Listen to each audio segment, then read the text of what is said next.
going on, guys? Welcome back to my channel. Today is a beautiful day in Jersey. Let me just show you. Look how sunny it is. This is my backyard. I might as well just lay out and get a tan. Today I'm gonna be doing my Today I'm going to be replacing that inner and outer tie rod that I've been meaning to do. I have some footage of when I was first filming this a few days ago, but today is the second day that I'm working on this. I had a friend come by yesterday and he did me the favor of cutting off the inner tie rod that was bent. So let me show you guys that real quick before I head to the store. He went ahead and cut that piece that was bent, so now I can put the inner tie rod removal tool in there, and that's what we're gonna go get.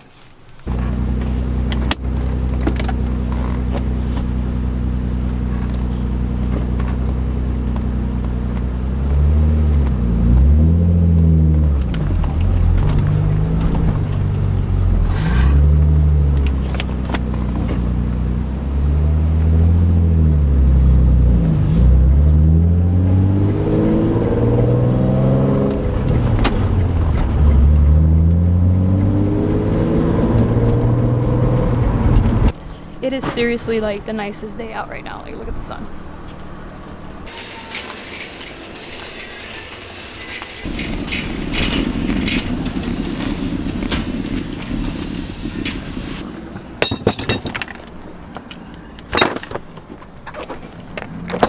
I got myself this Pittsburgh inner tie rod removal set. It comes with 8 pieces and it cost me about $37. I went ahead with this thread lock that has medium strength to it, and this is my first breaker bar. This is a 25-inch breaker bar with a 1/2-inch drive, so hopefully this will take off my inner tie rod.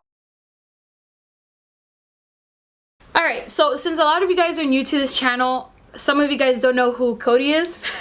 This is Cody. He's my boyfriend, and he's gonna be helping me out today because if you guys don't follow me on Instagram, I hurt my wrist and I really can't do much with this hand, and this job does require both your hands, and he's which I have. Yeah, which he has. I have 2 hands. And he's gonna be helping me out, so you'll see him throughout this video. I just want to introduce you guys because yeah, I don't think I formally introduced you in any of my videos, so Well, you just be like, hey, there's this guy with a snapback hat and blonde hair. Alright, so before we start taking off anything, I just want to share with you guys why I'm taking off the old inner and outer tie rod. If you guys can see from this angle right here, it's bent up and it's doing sort of like a V, like an upside down V, and that's super dangerous. I'm happy that I found out sooner than later because this could have been a really bad accident if it snapped, and you can't really get in alignment with the car being in this condition. So we're gonna go ahead and take off the outer tie rod, and then we'll work from there. Grab some pliers.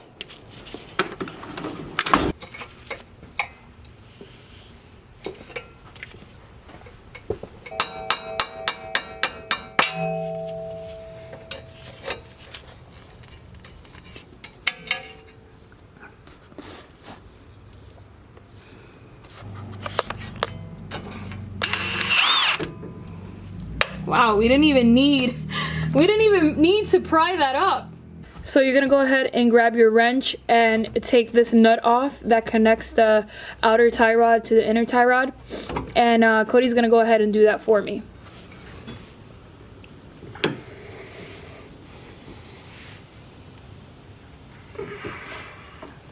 So we're gonna go ahead and count how many spins. This is not gonna be accurate because obviously look how bent my tie rods are, but this is gonna help me kind of get the car to be somewhat aligned until I get it to the alignment shop. But yeah, so we're gonna count 1, 2, 3, 4, 18. All right, so it took 18 spins to get this outer tie rod out. I want you guys to kind of see a little bit more. Look how bent this is. This is extremely dangerous. Now look at the brand new one. Do you see how straight this is compared to the one that's bent? Yeah, that's not supposed to look like that. So this needs to be changed ASAP. So glad that we're doing it today. we just sprayed this bitch with a bunch of WD-40 and it finally came out. So, lifesaver.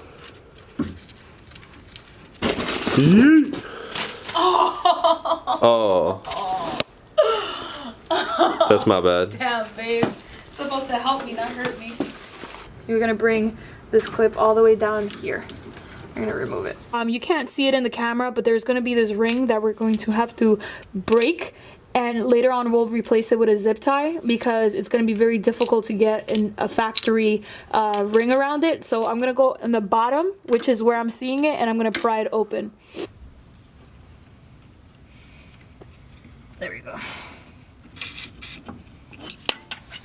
You need to get one with the nose. Mm-hmm. I know. So Cody is helping me take off the boot since I couldn't do it myself. It was pretty on there tight. Thank you. Yes. So you see what I meant, guys? There's this little clip right here that you have to break, and later on we're going to replace this with a zip tie because I don't have another one of these, but some people end up reusing them and clipping them back together. I don't know how safe that is, so I'm just gonna go ahead and do it with a zip tie, but we're gonna keep this safe and we'll reuse it.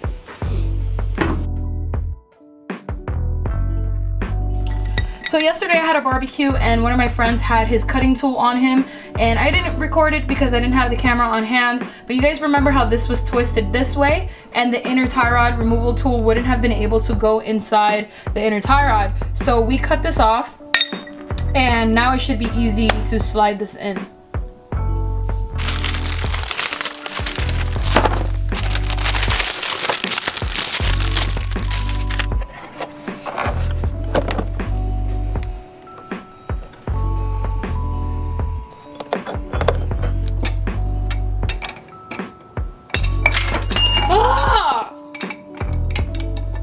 God damn it.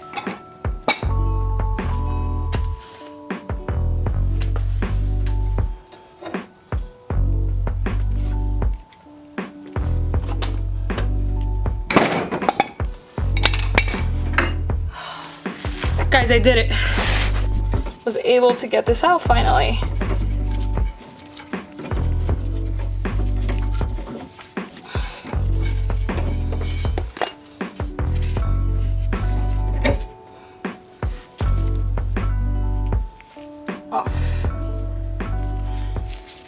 Okay, so I want to share with you guys the difference between my brand new outer tie rod and my new outer tie rod. So I'm going to show you the old one. This is the one that we're replacing.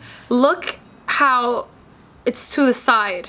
I don't know if that's supposed to be like that or what the case is, but it's doing weird stuff. It's moving around and all the grease is popping up from the top, if you guys can see that. So this is no good. I have the new one, which is right here, and this already has its grease inside of it. It came like that from Toyota, and I know it has grease because I'm feeling the plastic and it feels like a little squish ball, but you can't move this one. This one is pretty much stuck. So this is the one that we're going to be replacing, and now I'm going to go ahead and do my inner tie rod and put the brand new one in.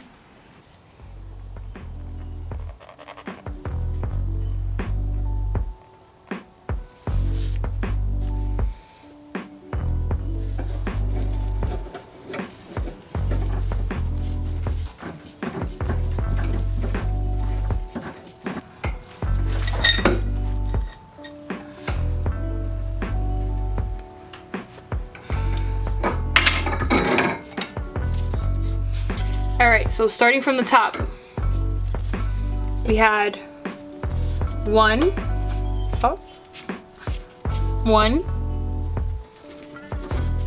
2, 3, 4,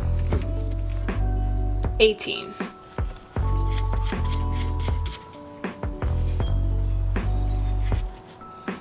It should look something like that.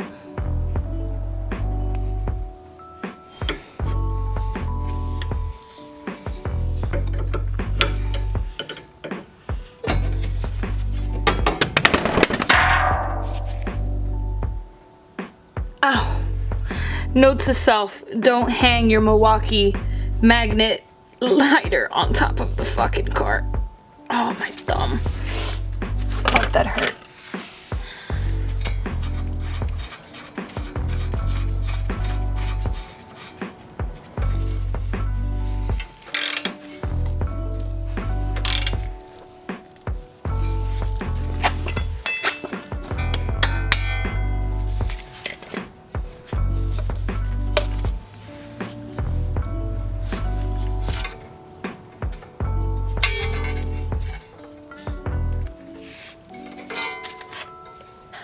I am literally so angry right now.